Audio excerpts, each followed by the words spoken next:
اللهم صل على محمد وعلى آلہ وصحبہ وسلم۔ نحمدہ ونصلی وسلم علی رسولہ الکریم، اما بعد۔ آقا نامدار رحمت کائنات جناب محمد الرسول اللہ صلی اللہ علیہ وآلہ وسلم جب ملک شام سے تجارت کر کے واپس تشریف لائے تو حضرت خدیجۃ الکبریٰ رضی اللہ تعالی عنہا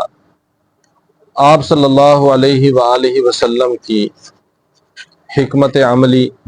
آپ علیہ السلام کے بلند اخلاق، آپ کی امانت داری، دیانت داری، اور پھر میسرہ نے جو سفر کے حالات بتائے کہ آپ علیہ السلام کے سر مبارک پر قدرت کی طرف سے دھوپ کے وقت میں سائے کا انتظام کیا جاتا، ان تمام وجوہات کی بنا پر حضرت سیدہ خدیجۃ الکبریٰ رضی اللہ تعالی عنہا کے دل میں یہ بات پختہ طور پر بیٹھ گئی کہ وہ آپ صلی اللہ علیہ وآلہ وسلم سے نکاح کر لیں۔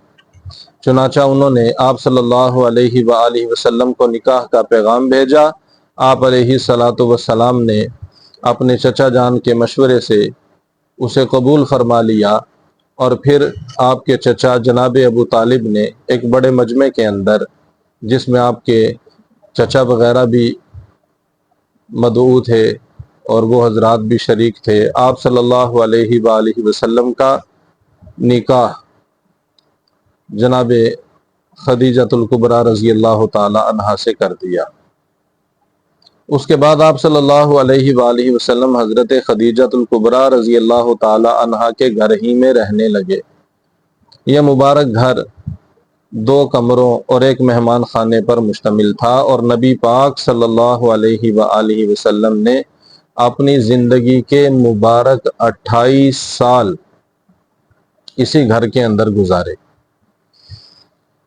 حضرت خدیجہ رضی اللہ تعالی عنہا کا نبی پاک صلی اللہ علیہ وآلہ وسلم سے سلسلہ نسب جناب قصی پر جا کر کے مل جاتا ہے۔ جناب قصی کے ایک بیٹے کا نام عبد مناف تھا، دوسرے کا نام عبد العزیٰ تھا۔ عبد مناف کی نسل میں آپ صلی اللہ علیہ وآلہ وسلم پیدا ہوئے،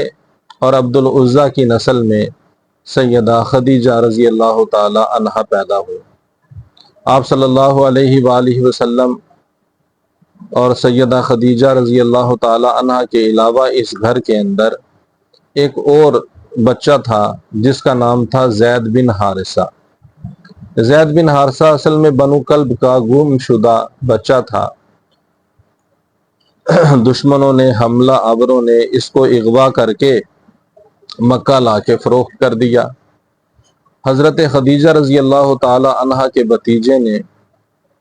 اسے خرید کر حضرت خدیجہ کی خدمت میں پیش کر دیا، اور جب حضرت خدیجہ رضی اللہ تعالی عنہا کا نبی پاک صلی اللہ علیہ وآلہ وسلم سے نکاح ہوا تو انہوں نے حضرت زید کو حضور علیہ السلام کی خدمت میں پیش کر دیا۔ حضرت زید رضی اللہ تعالی عنہ نبی پاک صلی اللہ علیہ وآلہ وسلم سے اس قدر مانوس ہو گئے، اور آپ کے پاکیزہ اخلاق اور صفات کو دیکھ کر اس قدر آپ علیہ السلام پر دل و جان سے فریفتہ ہو گئے کہ جب ان کے والدین کو پتہ چلا کہ ہمارا بچہ بحفاظت مکہ کے اندر موجود ہے اور وہ قریش والوں کا غلام ہے، تو ان کے والد اور دیگر اعزاء اقربا